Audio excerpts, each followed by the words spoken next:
Pagpatak nga ng mga alas 9 ng umaga kanina ay agad nang sinimulan ng proactive response and oversight for timely and effective crisis strategy o mas kilala nga sa Protect Committee ang kanilang kauna-unang organizational meeting at maging pagdinig.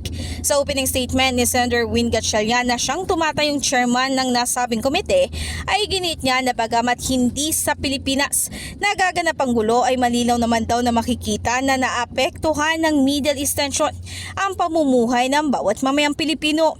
Huwag na tayo lumayo pa. Tingnan na lang natin ang nangyayari sa ating mga jeepney drivers. Ito lang, nakaraang Huwebes, inuulat ng mga transport group na kumikita na lamang ng 200 hanggang 300 pesos kada araw ang mga driver at operator dahil sa taas ng presyo ng gasolina at diesel. Mistulang ang mismong digital billboards ng mga gasolinahan. Sumuko na dahil sa taas ng presyo.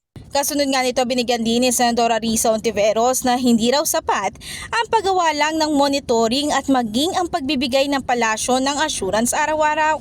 Aminin na ng Malacanang, gaano ba talaga kabigat ang sitwasyon? At ano na ba ang eksaktong plano ng gobyerno kung lumala pa ito?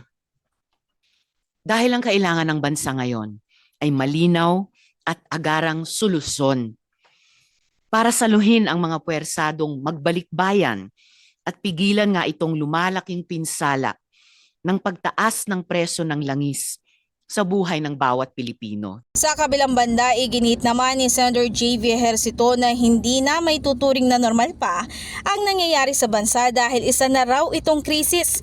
Ito rin ang kaparehong sentimiento na nabanggit ni Senadora Loren Legarda nang kausapin niya nga ang mga ahensyang present sa naturang pagdinig. Wag na tayo lost in translation or nagmamaang-maangan na may krisis. Until we define it as a crisis, we will not act in record time to save our people. So, each agency represented here must act as if we are in a crisis because we are in a crisis. Anybody who says, chill lang tayo, wala namang krisis.